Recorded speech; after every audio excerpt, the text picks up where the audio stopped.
You're muted, Todd. You're still muted. We're going to have Amy Summers in October, and I thought he said this Saturday, and I apologize for that. But it's I can't say it's going to be better, but it's going to be equally as good down a different path. So a couple of quick announcements. First is Level Up is gaining tremendous traction, and many of you are a part of that.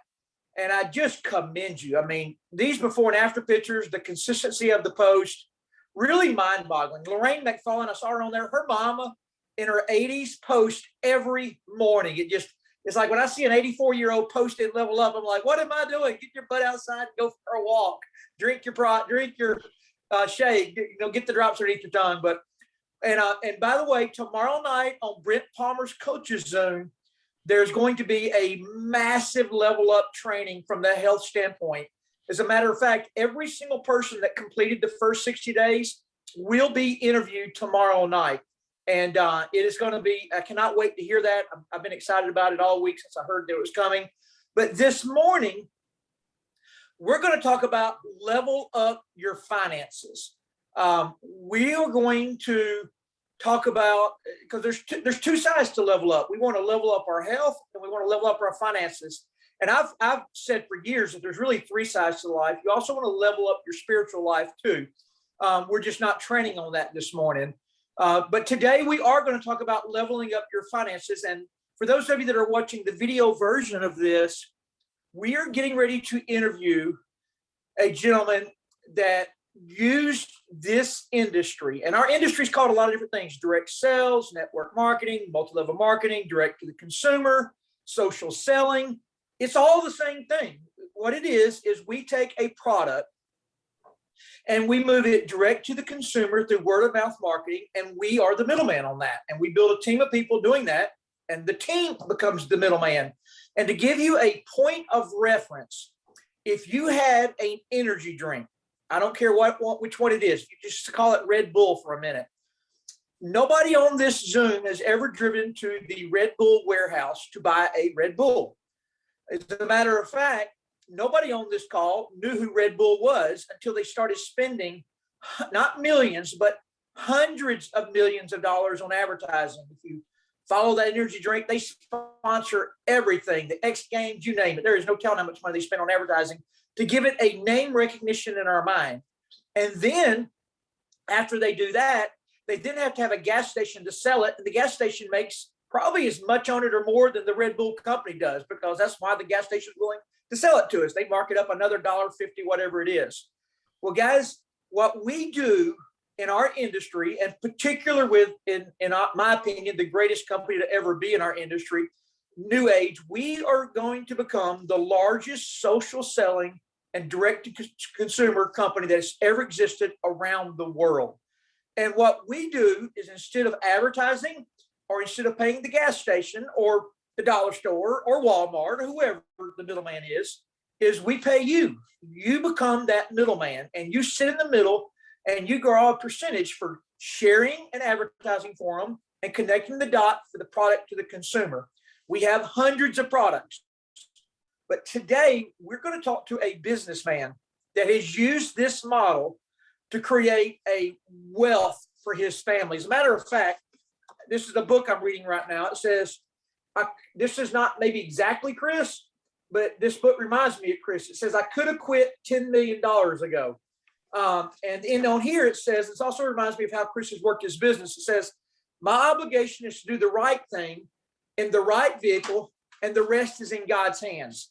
And sometimes, I think a lot of us really always focus on doing the right thing, but many times we don't have the right vehicle, meaning there's lots of hardworking people that live paycheck to paycheck. So let's start with this. Let me introduce Chris, because Chris is always interviewing. I don't know if we've ever interviewed him before here or not.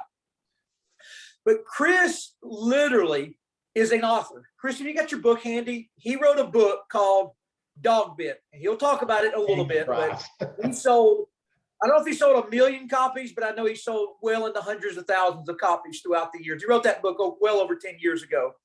Chris has been featured on the front cover, actually multiple times, of magazines. There's one called Business from Home. Have you got that one handy, Chris? There he is, front cover of Success Magazine, big article on him. And then he was also featured in a magazine called Millionaire. I can't remember the name of it. Millionaire something. Millionaire's Blueprint. Millionaire's Blueprint. They featured Chris Doyle. So Chris, let's start with this, because many people that are watching this video may be entertaining the ideal of joining our industry, joining our company.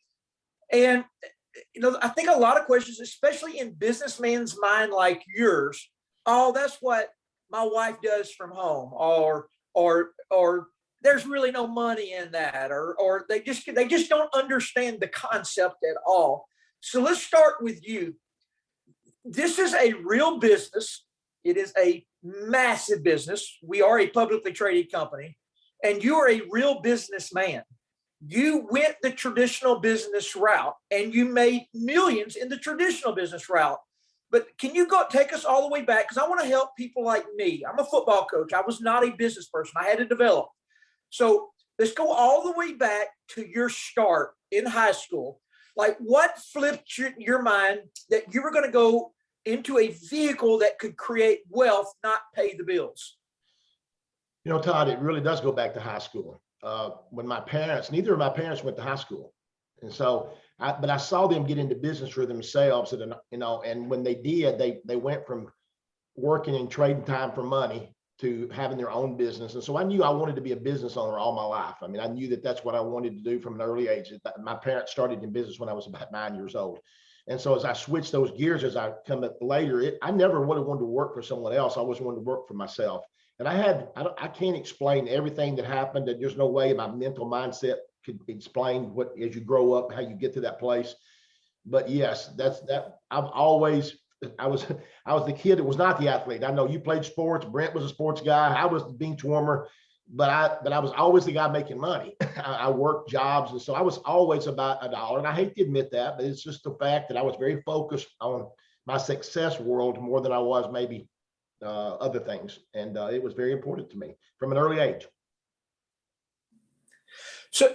So Chris, let's start with this, because a lot of us, to include me, are really trained to trade time for money or create a small business. We're a small business owner.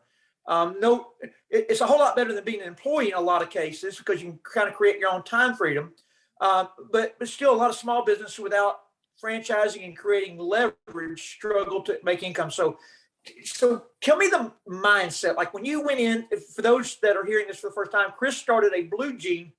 He actually started a dry cleaners, and then started studying things and realized that he could take a blue jean and stonewash it.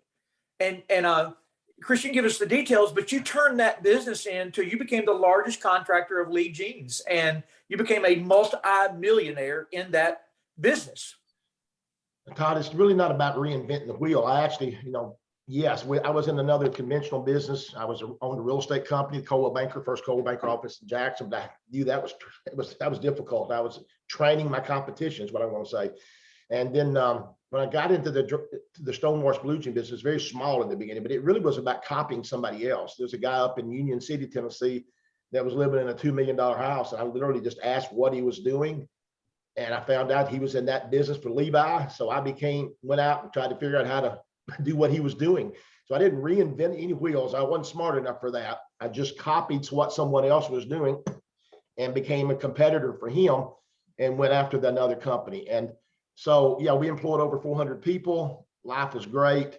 What can I say? NAFTA, the North American Free Trade Agreement, put us out of business, lost millions of dollars in a matter of 18 months. And let me say this, because I think you mentioned that some people say this is their wife's business, or this is there's no money to be made.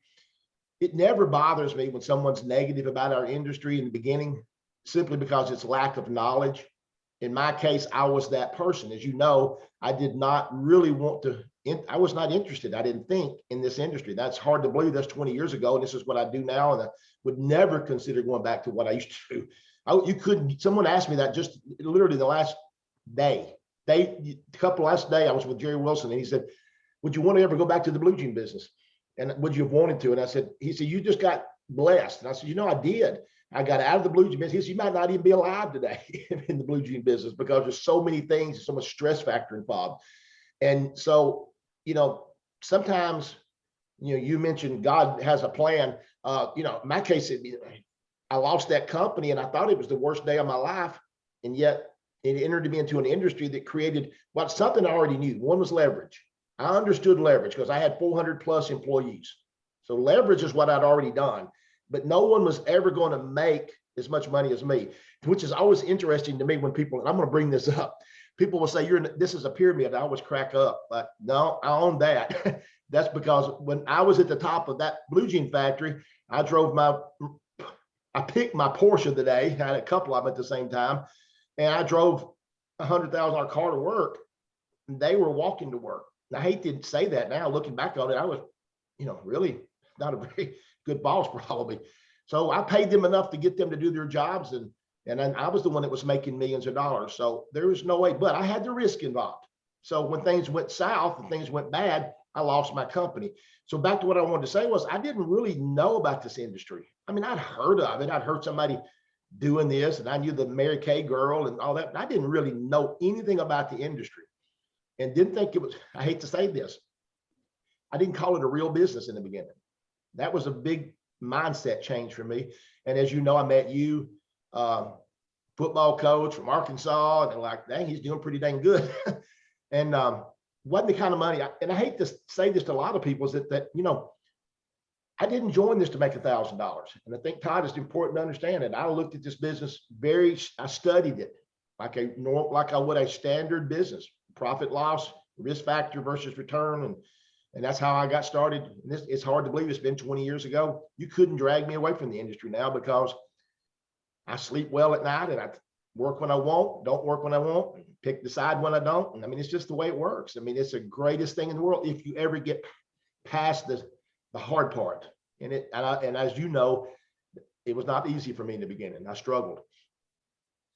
So you hit a couple of things, and one of them I just want to reemphasize is that you told a story in 2 minutes, but it was really 15 plus years of your life on creating a company, becoming a millionaire, having the NAFTA agreement get passed, losing that business to Mexico and other places, and going bankrupt. So when you tell the story, sometimes it's not impactful because it's just a short story. But I think everybody on here's had that cliff in their life where they run into an absolute brick wall. And it's like, what am I going to do now? Chris, I was fortunate to meet you in that time frame, and you were destitute. I mean, you were driving a Suburban that had 350,000 miles on it, had hail damage. You were, I know when we would travel that everything counted, whether it was a Snickers bar that we were buying at a gas station or whatever it was. You were having to count pennies to make this work. But I will tell you the difference between you and a lot of people I see is you worked, you found a way, and you went and did it every day. So let's talk just a minute. We're going to go into the leverage and residual income part of it a second that you hit on, but let's talk about that. That's maybe the hardest part for everybody, is they're really tied into their job, their business, their finances are really south. That's the reason they're interested in this model in the first place. Like, they want an answer, but they're so deep in the quicksand that they can't make it work.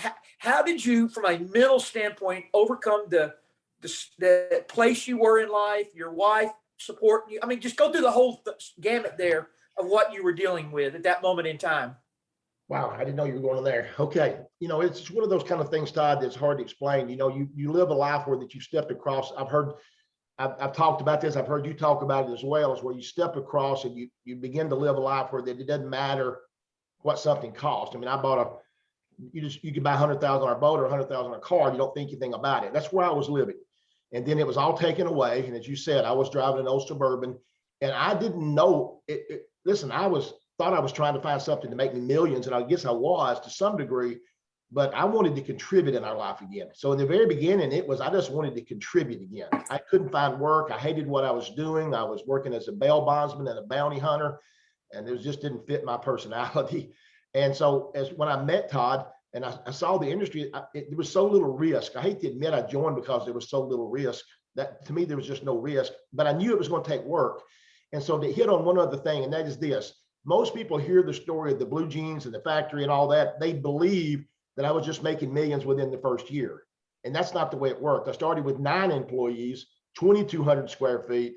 And over the period of the next 7 years, we grew to 300 employees. And at the 8-9 year mark, we hit the 400 plus employee mark. And that, so what happens is that most people join this industry.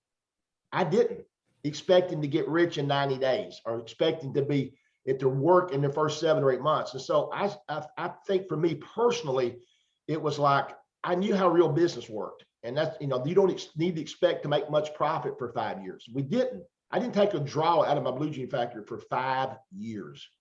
Now I want you to think about that. I worked every day, went in, worked 12-hour days, 6 and 7 days a week.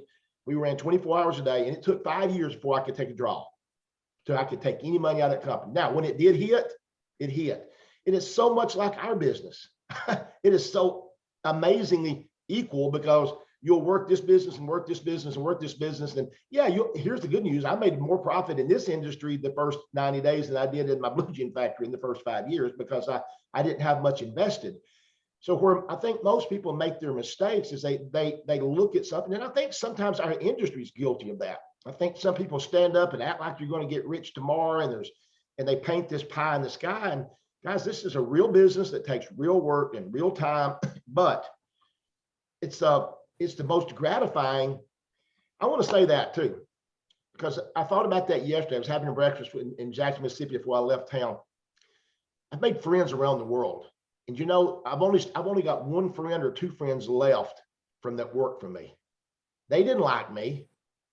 We didn't have a relationship. We had an employer-employee relationship. Here, I have business partners, and I have friends all over. I believe I could break down and find somebody that state to come find me. And so the difference is those relationships that you build here. So it's a real gratifying business. So, but I had a difficult time graduating from employer to business partner, because that's what we all are here. I mean, I see all the names. I see Richard Tuggle on here, and I see the Coopers. I see people that I can name of all these people. They're all just business partners. And it doesn't matter if they're on my team. We're all business partners in New Age. What we want is this company to explode. So I think, and you can tell I'm ADHD. So the thing I want you to realize is that it takes time to build an organization. And I told my daughter this yesterday. I said, Kristen, because she was hearing some things, some of the negativity that goes on in our problem, in our business. If you're going to have a real business, there'll be things you'll encounter problems. And I said, that's just part of it, babe. That's just part of life. And when your business gets large enough, you'll encounter bigger problems than you do in the beginning. And that just means you're succeeding. You're actually getting to that next level. And so at any rate, that's really it, Todd. I mean, I think so many times it took me a while to learn. And you held up some books. I began to read about network marketing. If there's anything I could suggest, listen to Jim Rohn. I don't think I would be here today had I not worn out Jim Rohn's CDs. Unfortunately, I had a Jim Rohn. They're worn literally out. You can see them. They're just because I had played them over and over and over. We could quote them. I mean, and I bet I could make some quotes right now. People on here would say, the birds got them. I mean, there's so many things I could say that were like what Jim Rohn would say. So you can't change everybody, but you're not looking for everybody. And that's why a lot of times people think that it's like, guys, this is a real business. And I just know this, our company, and Todd said this earlier, we've seen the growth, and we've seen what their vision is. And I ain't talking about my vision. I'm talking about what Fred Cooper's vision is and Mark Wilson's vision. By the way, we need to mention Mark Wilson is our guest next Saturday. Is that correct? So we need to throw that out. That is 100% correct. We're recording now, but so and Amy will be on later in the month. But so here's the thing, guys, the company in their vision and what they're trying to become is that it's not overnight. And so it's going to, over the next 2 to 3 years, you will see I think we're sitting on the edge of things about to start the explosion. And it's been exploding. I mean, if you get down to it, the company's gone from 10 or $12 million to $500 million plus in 10 years. That's a pretty good growth pattern. I mean, however you want to look at it. But yet what I see coming is massive. I wished I was 10 years younger, not for the main reason, obviously, just to work the business. So what is your age, Chris? I'm 65. 65.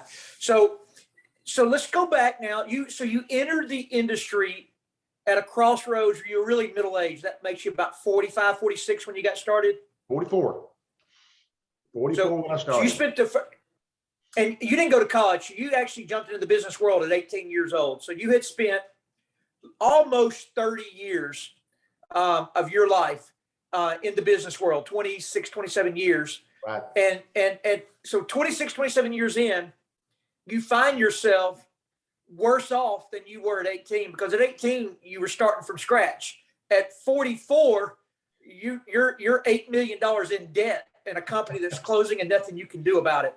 I remember, because Judy, your wife, is a hairdresser, and I remember she would give you an allowance to go work. It's funny to say now, but she would give you an allowance. You would hate to ask her for more money, but she actually gave you an allowance to go chase this, and not really being a believer. Judy was not a believer. She couldn't believe I'd actually joined the company without asking. I always ask for permission. I mean, I don't ask for permission, I ask for forgiveness.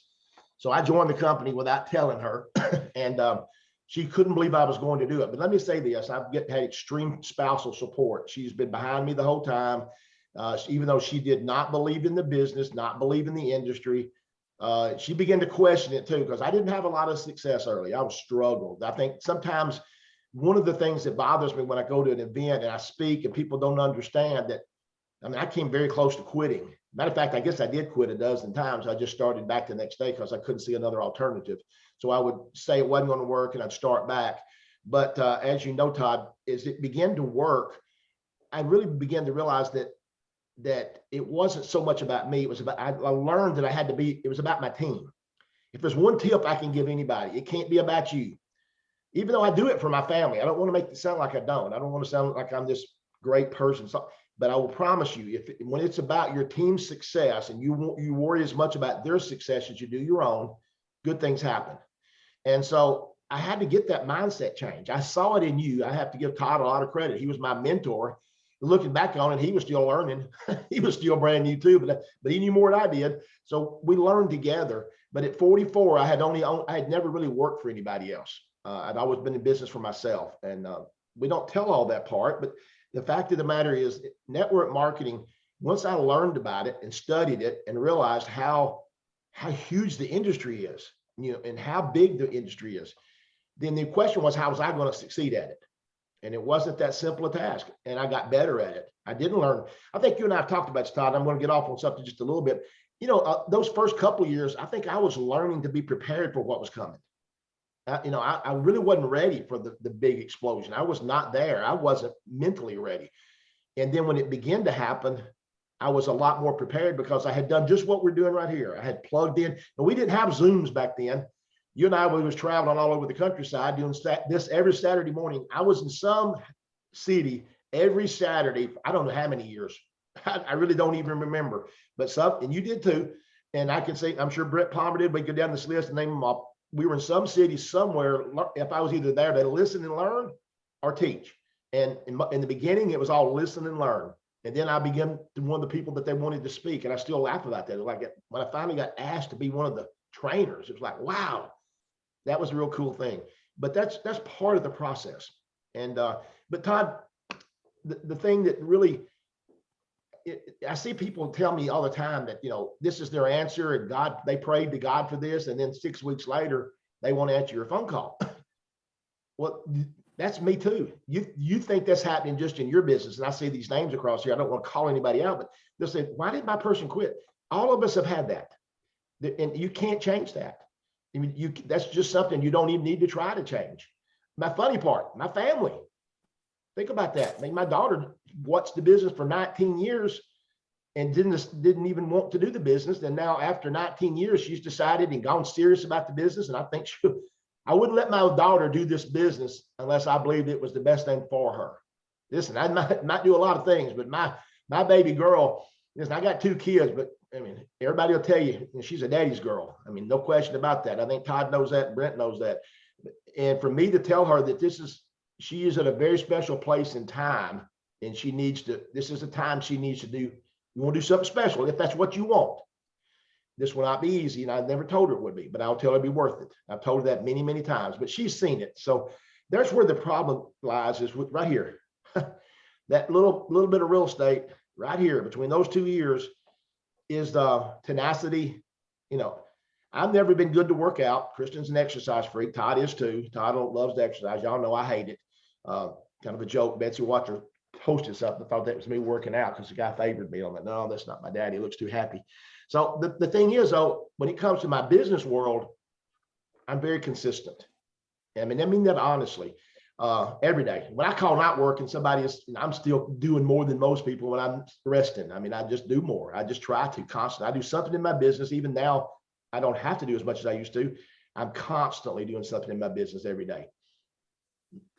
Fantastic. And I think Brent Palmer has got on board with us now too. He was traveling through a dead spot. He had a question or two for you and something to add. If you can see him there, Anthony, to throw him in there. There we go. But as Brent's coming live, Chris, for the people watching this, one of the things the industry creates is leverage and residual income. That's the two magical pieces. Now, I'm going to give you one example of leverage, and then I want you to talk about the leverage in your life and now the residual income. But there are some really good hamburger joints that you can go eat a great hamburger at. But the people that own those small town hamburger joints, they work themselves to the bone and basically stay broke their whole life. There's just overhead, meat costs are rising and dropping all the time. It's a really hard business model. Employees not showing up, but the hamburger is significantly better than McDonald's. No ifs, ands, or buts. However, McDonald's created leverage. Ray Kroc said, hey, what if we created a system and then we modeled it out and let other people participate? And now then, McDonald's is the largest seller of hamburgers in the world. A lot of people don't know this.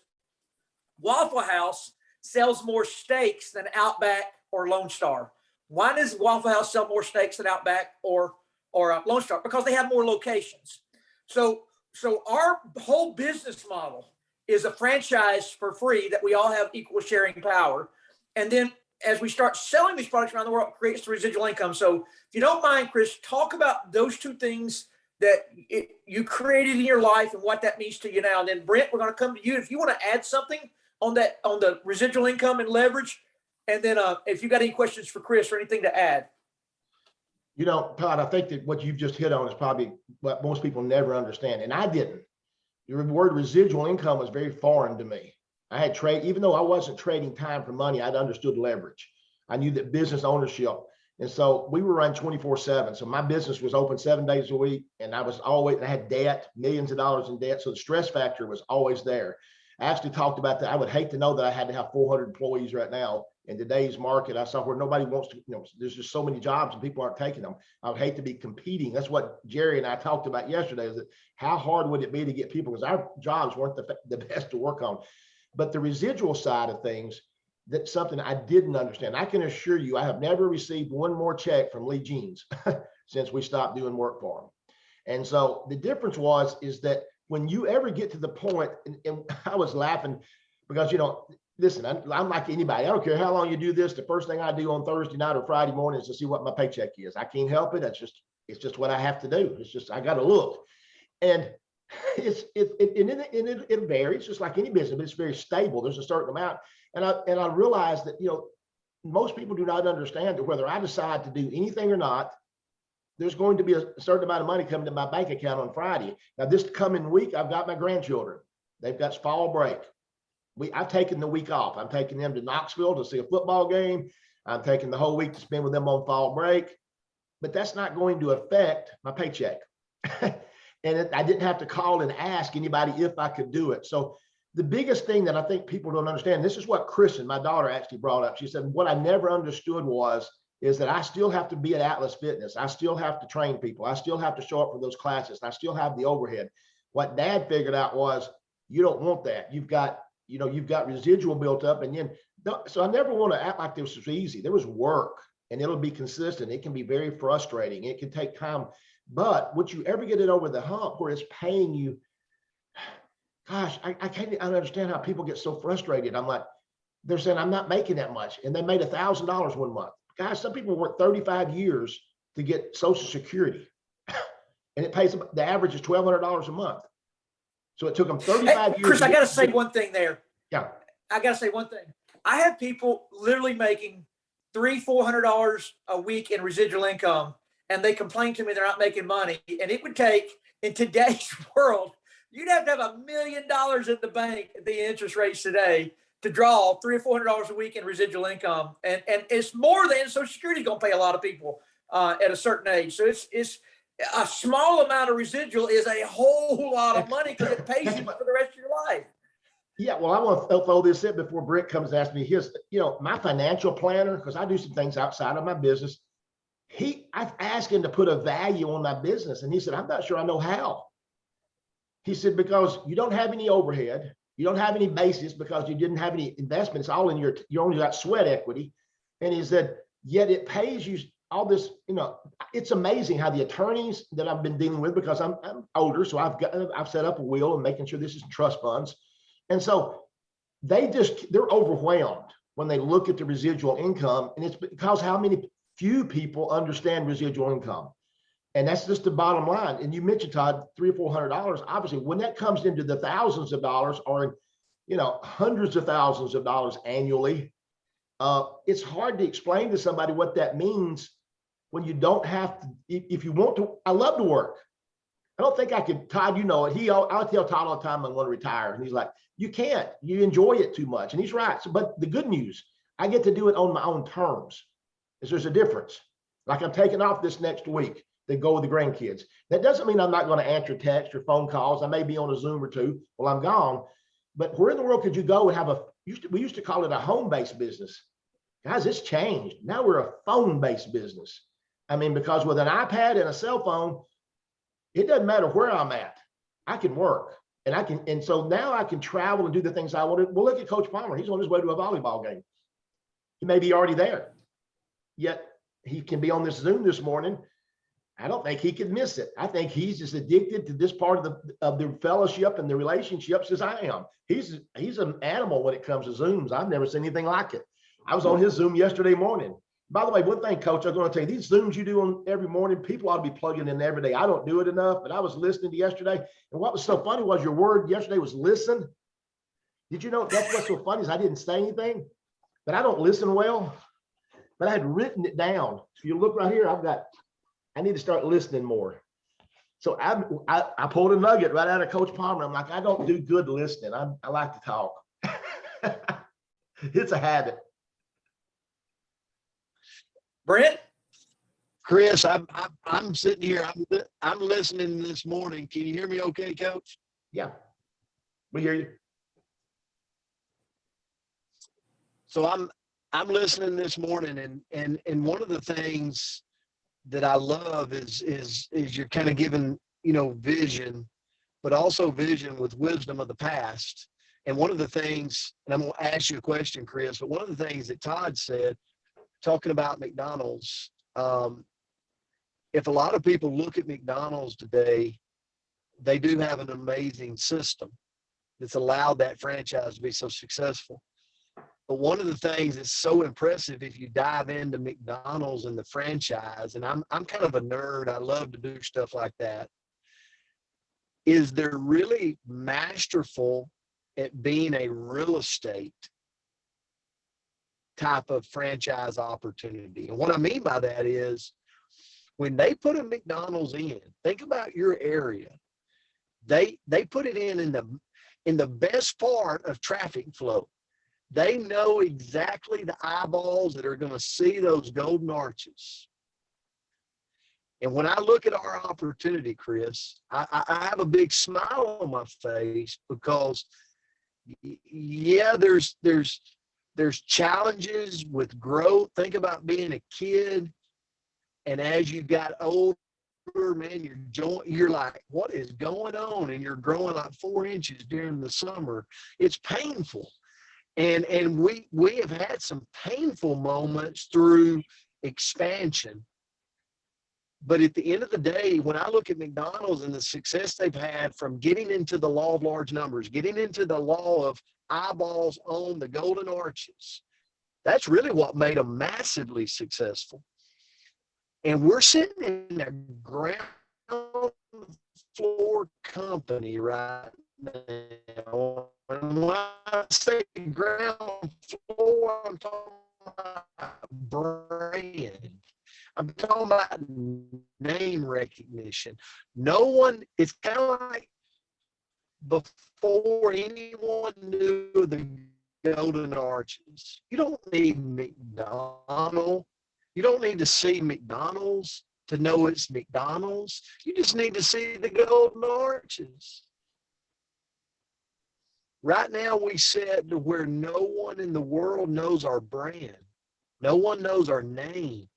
But we got a company, and company is just something really big. Chris, I know you know this, in boardroom to the law of large numbers and get it into the eyeballs of people all over the world, not just in the United States, but around the world.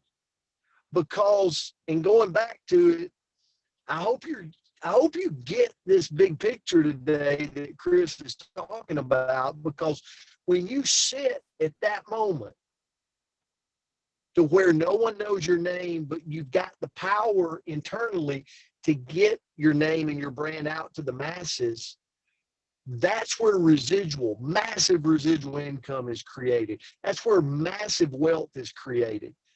That's when you truly change the family genealogy for futures and future, for years and years and generations that people talk about. That's where we sit in this company. That's where we sit in this company. And Brent, you're cutting I out. want to turn it, but I want to say one more thing. Because we are in a sales business. And you said it earlier as I was driving down the road and I was thinking about it. You said, I worked my butt off to create what I've created today, to go where I want to go, to travel where I want to travel, to spend the time and have the time freedom for my grandkids.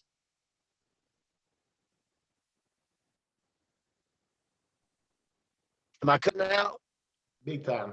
Yeah, Brent, we're losing you most of the time. So, but we're getting the gist of it, but you're definitely kind of coming and going on us.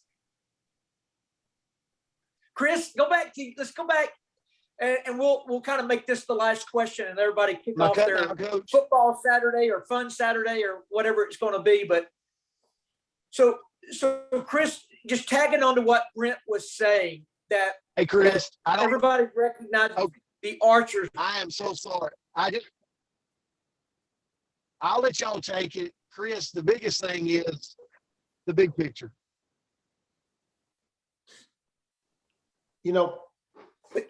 I've said this, I said this to the folks the other night in Mississippi. Rich people see things before they happen and poor people see things after they happen. And I don't mean that in any disrespect to anybody. I've missed on many of opportunity. I've talked about Microsoft. I had that chance. I didn't know about it. And so the fact is that when you look at where Amazon started, I'm not trying to predict we're going to overtake Amazon. Don't not get the wrong impression. They're massive. But here's the thing. It does not have to be as big as Amazon. You don't have to be that big. If we can become a $10, $15 billion company and you got your piece, I assure you, I was a part of a company not doing $1 billion and I was making plenty of money. So here's the thing. People, if you realize that you're a part of before, Todd just said it, and Brent was alluding to, nobody knows who we are, but yet we're a $500 million company publicly traded and nobody knows. Yet over the next 10 years, we'll become a household name. That doesn't mean everybody's joined our company. It doesn't mean everybody's buying a product from our company. And so the thing about it is as things change, as the company grows, you have an opportunity. That's when the opportunity is. And that's where we're setting. And I'm totally convinced the timing. Otherwise, I wouldn't be encouraging my daughter to put personally. I mean, I always say, everybody says, well, you always want to encourage us. We're on this team. Yep. But my daughter is special to me. And I want to see her have something special. And I have never encouraged her like I've encouraged her right now to really focus in and realize that right now the timing is going to be different in the next 2 years. And I want to add one thing, Todd. You mentioned McDonald's in such a big way. I think it's a really interesting story. You may remember this guy, Todd, but I had the vice president of Wendy's in my other business. He was the vice president of Wendy's Corporation worldwide, and they're out of Columbus, Ohio. And he said, we didn't have to be too complicated. McDonald's had already done that. He said, so how did we figure out where we were going to build Wendy's? We found the next McDonald's and built across the street or next door. He said they had this whole staff figuring it out. I mean that honestly. I never thought about it like this, because I remember I'm old enough to remember when Wendy's opened. So some of y'all are thinking, oh man, this man really is old. I remember going to my first Wendy's and thinking these burgers are so much better than McDonald's. But the reason I'm saying this is understand, they just said, we didn't try to reinvent it. We knew McDonald's had already figured out. So all we did was duplicate that we want to have a decent burger, but we picked locations, literally let them figure it out. And we just built across the street because we didn't have the money. The reason I bring that up is that our industry kind of does the same thing. If success leaves clues, and it doesn't matter what the business is, this business is one of those same things. You've got leaders that want you to succeed because it's in their best interest. Remember this, when I told you I owned a real estate company, I would create my own competitors. If I got them to be too good, they started their own companies, because I own Coldwell Banker here in Jackson. I had the first Coldwell Banker office in Tennessee. So what happened is that as the realtors got so good, then they became my competitors and with another company. Here is so different, because all I want is to see other people succeed in a big, big way, because I get it's the most brilliant business model in my mind that's ever been created. Yet so many people, it's so misunderstood. And it doesn't bother me when people misunderstand it, because I misunderstood it. I mean, I was like, what are you doing? How does this? I mean, it was just so, it made it, you know what I said? It looked too good to be true. The part that I missed was I never understood the work. But see, I wasn't scared of the work. The work was something I had been used to doing with all the other businesses I'd ever done. I had worked, and I expected it not to pay. Yet I don't understand why somebody joins my business and then I got to auto ship. I got to buy something. I got to keep qualified. I'm like, are you kidding me? My rent was $14,000 a month. So that's overhead. My utility bill was $36,000 a month. That's overhead. And my payment on my equipment was over $30,000 a month. Now, folks, I don't mean this. I'm not trying to brag. I'm just trying to make you understand that when somebody tries to tell me that it costs I got to pay to join, I'm like, what's a business? I don't get that. I mean, our company is free to join. You just buy products you're going to use. I mean, let's face it, that's really what you do. You buy these products that are going to help your life. And I didn't even join for the products. I hate to even admit that, but Todd knows I wasn't even going to take the products. I'm like, the heck with that. This is a big business. There's money, people buying this stuff. It's $1 trillion industry. I didn't realize how much it was going to help my health. Jerry Wilson actually said to me yesterday, you're probably still alive because you joined this company. I said, you may be right, because my health was not very good 8 years ago. I weighed 318 pounds and blood pressure problems, and took prednisone for my asthma and all these things. Now I'm medication free, and I'm not telling you I'm in perfect health by no means, but I will tell you this, I can do a lot more things I could 10 years ago. And, so I sometimes complain because I'm getting older, but the truth of the matter is, dang, what if I hadn't found this company with all these products and what they've done for me? I mean, use the word addicted. That's not a good word to use. I know this, I got to have them. I travel with them. I carry a cooler with me so I can have all my superfoods on the road with me. I don't care if it's one day, I ain't going a day without them.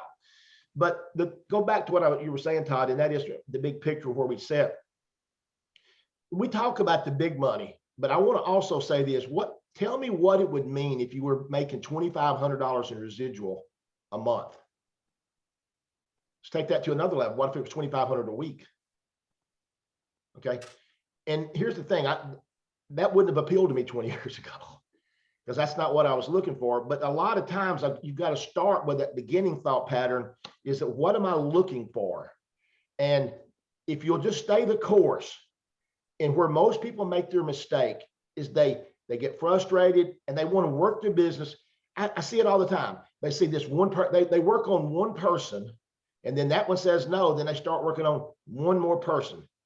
And then here's the thing, just work, fill the pipeline, continue to share and continue to share.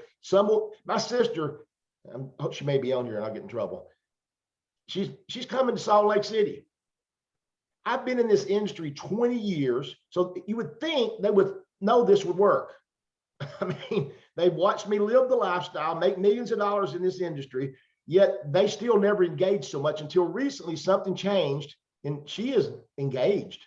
And I'm like, what happened? And I really wished I could answer that other than they've caught that vision for themselves. And a lot of times you got to catch that vision, and I can't catch it for you. That's the problem. If I could, I would go out and grab all my family members and say, you got to catch this vision. My nephew's an extremely successful attorney. And one of the things he said to me that I thought was interesting, and by the way, I say successful, he's $450, $500 an hour guy. Okay, he's the high dollar lawyer. He's a governor's attorney here. And he said, you're the one that figured it out. And I said, what's that supposed to mean? He said, I got to get up every day and get to my office, and I have to, they log hours. We log our hours. He says, well, I'm still trading time for money, and I'm in my 50s. And he said, you get up when you want to, and you work when you want to, and you don't have any obligation unless you want to. And he said, I just wish I'd have figured that out earlier. Now, here's the point. He can still figure it out right now. You can still change, but it's hard to give up. That's where I see the big problem. People that's really making good money, it's hard to step back and go say, I want to go build residual. It's too late maybe for them. They're already making too much money. But to me, if you ever get a taste, and that's the right word for it, of the residual side, and it will be hard. And the moment you think is the worst is there'll be good things can happen and real frustration. Gosh, I ramble. I'm sorry. Brent had a question, and Todd, you asked a question, but I'm just thinking about how it's been awesome. It's been awesome. There's two things I hear from people. One is, man, this company's not ready yet. It needs to get more things going. Let me know when the website's perfect. And then the flip side of that is when everything's perfect and it's in momentum. The next thing I hear at that time frame is, God, I wish I knew about it back then when y'all knew about it. I mean, Hey, Coach, the excuse just changes, but it's still just the excuse. Go ahead, Brent. I'm sorry. I wanted to say that and piggyback what you just said. There's a lot of people in our history that's built massive billions and billions of dollars billions, in their companies. And one of the things they all say is, if you wait till it's perfect, you've launched too late. Behind the curve. If you wait till the deal is just absolutely perfect, you're too late to the deal. Like everybody already knows about it, right? Tesla, hey, it's a great deal right now, but it was a lot better deal for the people that got involved several years ago. And I challenge everybody, Coach, as I listen to you and Chris. And Chris, this has been amazing this morning. I'm sorry I was choppy coming up, but the biggest thing that as I hear you talk is, we have an amazing thing, because at the heart of sales, at the heart of building residual income, really, here's what our job is. We can talk everything in the world, like we can spend our time working on this or doing this, and we can do all that, or we can go get in the presence of people that don't know our brand and our name of our company. Because at the heart of sales, when you sit down with somebody, it's not about you. It's about listening to them. Chris wrote down the word listen for a reason, because at the heart of sales, at the heart of what we do, is we go, hey, Todd, if Todd was the prospect, it's, hey, Todd, tell me a little bit about you. Like, what are you doing? What do you do for, oh, you're a coach. Yeah. How's that going? And then you get to talking and you find his pain points. You fill a need, right? You listen, you find the need, and then you fill it. Now, here's why New Age is so important. And here's why New Age will crack through helping people become millionaires in this company if they choose. And there will be a lot of people that will choose to become millionaires and multimillionaires in this company, because we're going to be a company that has massive opportunities to fill needs of people. whether it's in their health, whether it's in their finances, whether it's in, a community, whether it's in other parts of things.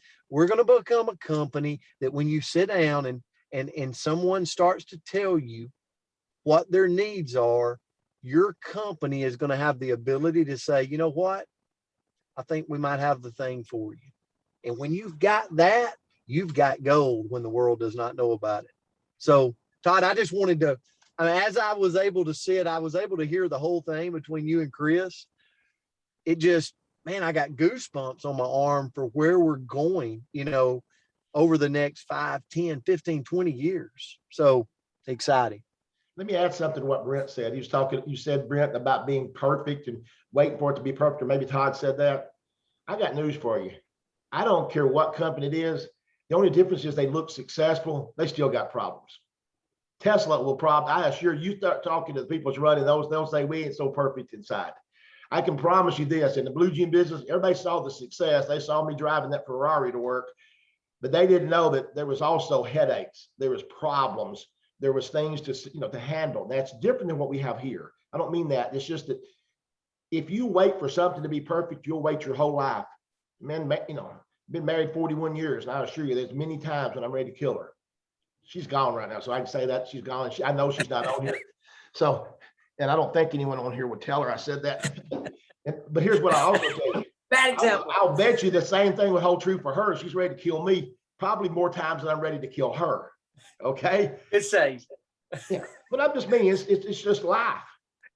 But business has a lot to do with it being that way, is it not?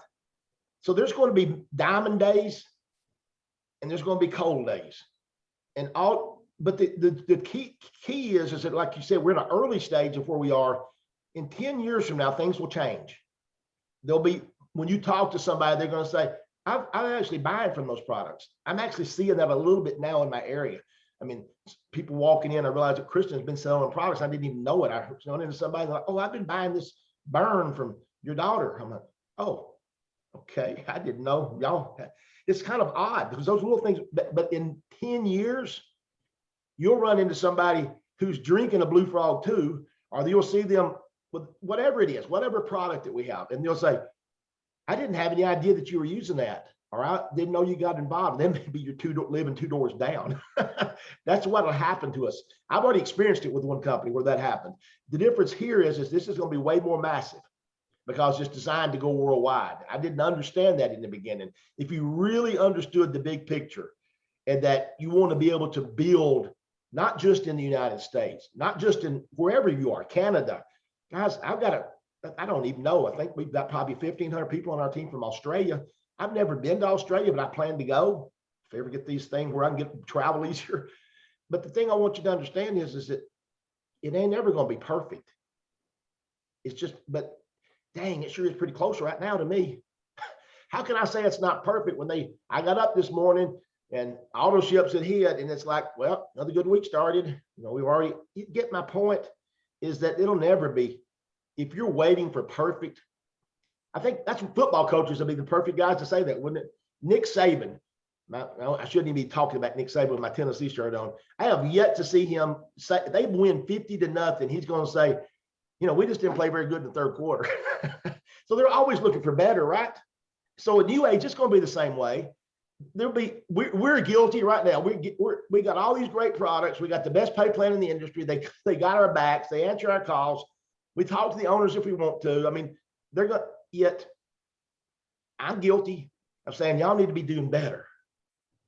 But is that not what we always want? In a year from now, I've thought about that. I thought, you know what? We'll be whining about something else we want them to improve on. But the truth is, along that pattern, that Nick Saban's won how many national championships?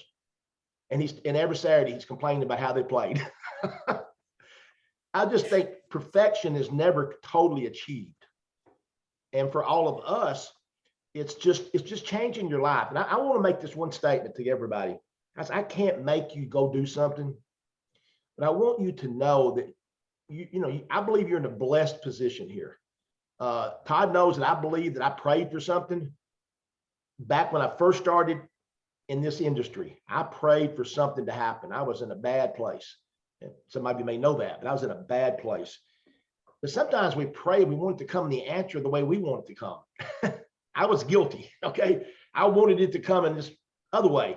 And yet he was trying to get me to look at this industry. And yet I was so negative about an industry I knew nothing about without facts. So when someone is negative to you, don't take it so personal. They just don't know better. I think I could. Go ahead, Todd. I was going to say, Chris, we're right at our hour mark. Wow. I want to say this in a couple of announcements. Not only will the company never be perfect, there will never be a perfect time in your life to do this.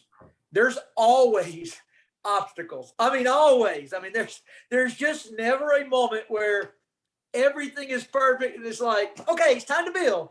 It's like you just got to find a way, just like you find a way to operate in real life. But tomorrow night, Brent Palmer and Andrea Rosser will be hosting a Level Up reunion for Say. They have got every single person we think that completed the first 60 days. They're all going to be giving 2-minute testimonials tomorrow night about what's happened in their life, things that have improved. I cannot wait to hear everybody. I've been fired up about it all week. Next Saturday, we will have your New Age president, Mark Wilson, New Age president worldwide, sharing the trajectory of the company. So although, as Chris pointed out, with Amazon or whoever we're talking about, if you talk to them internally, they're always dealing with issues. And then us as individuals, we're always dealing with issues. So what we have to evaluate is what's the trajectory of the company? So we're going to get that straight out of the horse's mouth next week. From Mark Wilson, what is the trajectory of New Age? Where are we headed? What's going to be happening here over the next 2 years, 5 years, 10 years? And then I get to evaluate what that means to me. And am I going to find the time in my life to go invest and get my piece of whatever trajectory the company's on? And Brent, and then last announcement is, don't forget, next week after next is the convention. And that Friday night, in addition to the corporate stuff, on Friday night, we have an 8 to 11 Level Up get together. We will have a disc jockey. It's going to be a really fun time. I know Brent and Andrea have ordered a ton of awards, a ton. So don't think you're not getting one. If you've done anything in Level Up, expect to be rewarded because you deserve it. It's anytime you make a change and commitment in life, it's not easy. It's easy to be distracted. And we're going to honor you for sticking to it. And then we're going to set, for everybody that hasn't participated, we're going to set another launch day for you to really, really take off and go level up your health and your finances. Chris, Brent, y'all are awesome. Any closing comments? And we'll send everybody off on their Saturday. Coach? Amazing morning. Tomorrow night will be absolutely amazing. And bring guests to this tomorrow night, right? Because they can see the power of this Level Up community and what we're doing. We'll be blasting everything out for tomorrow night's event. Chris, Todd, amazing job this morning. Thank you so much for the knowledge. Thank y'all for being on this morning. Hope y'all enjoyed it.